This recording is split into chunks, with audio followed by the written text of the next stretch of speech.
making a change today. The liquor been taking the pain away. I heard you was giving your chain away. That's kind of like... What's Flockin', everybody? I am your host, Kai, and this is the What's Flockin' podcast. And today we have with us Coach Wright. Hey, everybody. Thank you so much for being on our podcast. Of course. How's your day today? It's going great. That's good. It's beautiful weather. You can't complain. That's good. So I just have like a few questions for you, if that is okay. Yeah. Okay, so my first question is, what is your coaching philosophy? So I believe that we're called to impact lives. Mm-hmm. I think if you ask any coach, that's probably one of the things that they value. They say that coaching is the number one impact position, arguably, in the world. Mm-hmm. So first we got to live it ourselves, and we're cultivating life skills through sport. So philosophically, I believe that there's no better place to learn perseverance, grit through adversity, being a team player, and developing character than sport. Mm-hmm. So I think those are things that you can control, and there's some things you're born with, I believe, and then there's some things that you can nurture, and I think that's something that you really can help people develop and be better citizens for the world. That's beautiful. What are qualities that make a good sports coach, in your opinion? Yeah, I think it's really important to play to win. Mm-hmm. And there needs to be an understood mission in your organization. It needs to be very clear to all what that looks like. How you get there is what makes it an art. Mm-hmm. You have different people, and if coaching were easy, well, everyone would be doing it. Mm-hmm. You're dealing with humans and emotions and circumstances. And being a Division I athlete from high school, Mm-hmm. You're talking about 1% of the country right now. It's very hard to narrow your focus, say no to a lot of things when you say yes to being a Division I athlete. Mm-hmm. To be great at this level, you really have to devote a lot of time and focus, and you can't do that unless you love it. And so I think that coaches that can understand that, be a mixture of patient, but also have that positive demand without losing focus on what you're trying to do is really important, because there's going to be a lot of people looking in from the outside that think they know the pulse of your team, or even your coaching style, which they committed to. They know. It's a day in approach like anything, whether it's your job or your marriage, or a civic duty or a vocation, to stay committed. It's the feelings aren't always there. So having a coach that loves you for you, that teaches you your identity is not in what you do, but who you are. But you can be great at what you do, and we can do this together. Teaching that, I think, is just what wakes me up every day. So I've noticed during some of the volleyball games that your team tends to also do chants, but also make sure that what's the right word? I guess that the Spirit and momentum. Spirit is always up. What are some ways that you make sure your team never falters when it comes to that? Yeah, a lot of people ask me that, because I really think we set the tone. Even in our sport, in our conference, people have to really rise up from their necessary level of playing. I think to win a game in volleyball is a momentous sport. We need the crowd. We need the crowd. Our season is not done. We have an amazing veteran team, and we're gelling, nicely right when it counts. And so we're a sport where, like golf, you probably, it's very mental. There's a lot of different sports I could lay out that's a little bit more individual, probably not rely on the crowd. It's nice, but volleyball, you do. It's a big part of winning. And the teams they're getting, sufficient crowds, and winning attracts it. But to get to that winning point, you got to have support. And I think we have that, but I also think it has room for growth. But I think in our gym and the way we train, there's a standard. And our players, it's not that they have to, they want to. It's fun. It's fun to be on the court or off the court, because giving, you're contributing to the win. Mm-hmm. And also when we travel, we are all we have.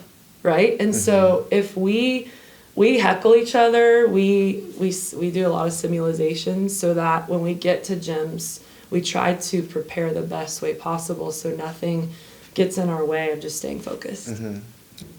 Why did you decide to apply to UNF and coach our volleyball team? Good question. So I'm a California girl. I was born and raised there, lived there for 34 years. I coached for 17 on the West Coast and never thought I'd be here, I'll say that, but I've never for 1 second regretted my decision. I went old school, so I went high school and junior college, and I was a two-sport junior college coach and made it to like that national championship of that 3C2A, and just really had that itch to play at the level that I played at, which was Division I. My team in my senior year, we finished top 10 in the country. I was an All-American, and I had a special coach in my Division I era that I'm still close with today that was able to cultivate a winning environment, but I'm still close with her. And I think that's rare in this day and age because coaching in and of itself, like technically your job in most places is predicated on winning and losing, and developing that and recruiting players that can help you do that. But to have that and someone that, whether you won or lose, like I know is going to be a lifelong mentor and friend is special. And I know it just had a lot of impact on me, and I hope that, 10 years from now, girls, and obviously in the right now, know, like, we were always preparing them to be better in their life, all the while trying to aim at our goal in the moment together. What would be 3 pieces of advice that you would give a new coach coming in? To coach here or just in general? In general, actually, yeah. Well, first of all, you got to love people. This is a people industry, and you need to, have a support cast around you. It's not a forgiving industry. There's a lot of critique in leadership, and there should be because there's a great platform and there's a lot of privilege and responsibility. But it doesn't mean that it's not hard. Like you're pillowing your head every single night. Like I have 19 girls on my roster, and I have 5 staff members, and I'm responsible for them and their well-being and their success, but also just making sure they're safe psychologically, physically, but also like, am I getting the most out of them? Am I doing the right things? Am I making the right decisions? It's hard. And then I have my own family and I have my own marriage, and that's my first team, and making sure that there's that balance and that they see that in me, because I'm advocate of females. There's a low percentage of us at Division I, and I'm an advocate for all. I'm not biased. I just think that I want to represent the female population and say, you can be married, you can have kids, and you can have a beautiful life, and you can kill it and be a great Division I impactful female head coach. And so I'm, giving it my best shot. There's days where I'm just absolutely zonked, just with my role and maternal role in my family, but I love what I do, and most importantly, I love my girls that I recruit from all over the world, and I love their families. There's a certain family, and just there's a lot of similar attributes that they all have. Like their families are very invested. They care for us as a staff. They're present. The moms are there. The dads are working hard. They come when they can, or vice versa. Just very involved. And if they can't, they're on GroupMe or just helpful, supportive. They have a respect for their daughter. There's just like a trend of the type of people we attract. Is there ever a time where you see one of your players' energy is just very down? Like, and what are some ways that you help to like make sure that the energy is always there, and like even though they're like having a bad day, you say, hey, like I'm here to help you. I'm here to help. Like do whatever I need to. I think that you have to really be intentional about having relationships with the girls and knowing them.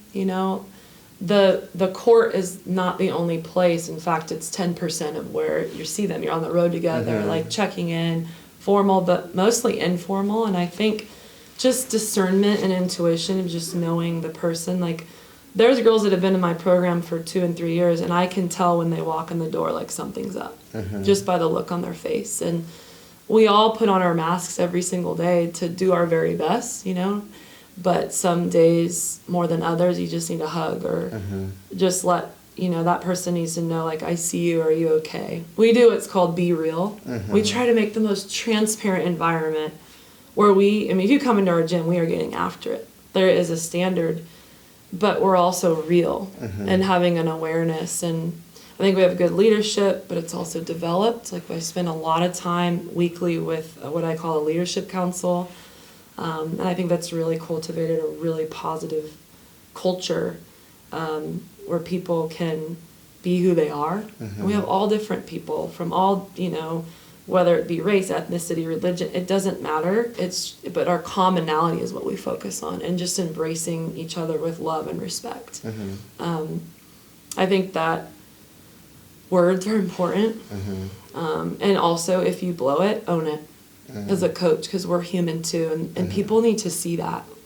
I know there's times where, like, I'm tough on my girls and they know my heart. I have a relationship with them, but there's some days where it's like, wow, it's overbearing. And I know I had that too. When you're at a line or your discernment was off or wasn't supportive enough, it's really important that we as coaches, doesn't matter your gender, own it. You know, just like a parent, like if you blow it, own it. Like, your kids are soon going to be adults one day, and showing them that you can make mistakes, but asking for forgiveness is really important, and I think it builds trust. What is your attitude towards new prospects? Excited. I mean, the transfer portal is a big thing right now. At first, I really did not like it because I'm all about that family and like really building that person up. And I love watching an 18-year-old leave at 22, 23. Like, what happens in that span of time is really quite remarkable, and that I get to be a part of developing that. Like, it's special. I don't take that lightly. But then you get people that come in and just infect your environment in a positive way. They also can infect it in a negative way. So being very mindful and doing your homework about who you bring in is really important. I've learned the hard way, even being here. And then it infects other people. Because if you look for the good, you'll find it. But if you look for the bad and people are in your ear, like if this is going to crack you up, but I'm going to say it publicly, forgive me. But if I was like, she has a booger, you would go look for the booger and you would find it. And it might be just eeny, weeny, weeny. But you missed her beautiful eyes and her content because you're looking at that booger or him. That analogy sticks with me because I think a lot of people look for boogers. And there's so much that they're missing along the way because no one's perfect. So it cracks me up because I think that's a funny story. Even with us all, whatever role we're in, like, no one wants to be treated like that.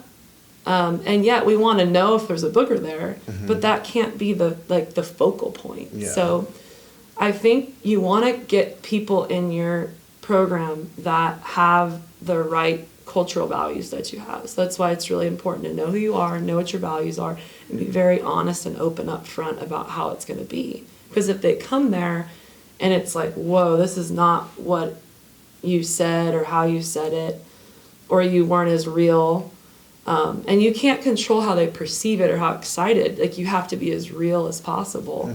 And the girls are the most important thing, the piece, because that's who they're with the most. That's what sells our UNF is gorgeous. We all know that. We're 7-8 miles from the beach. We have great amenities, and we have a program that's just building.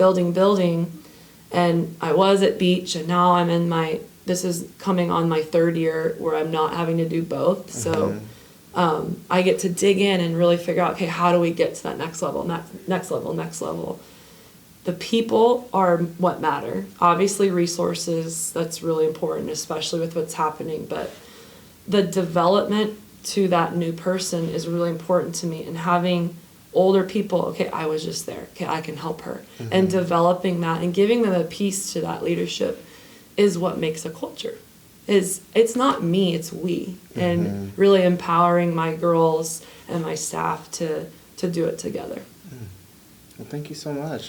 That's all the questions that I have for you, Coach Wright. Yeah, well, I appreciate you having me. Of course. Thank you, everyone, for tuning in to the What's Flockin' podcast. Make sure to come out to the women's volleyball games. They are amazing, I must say myself.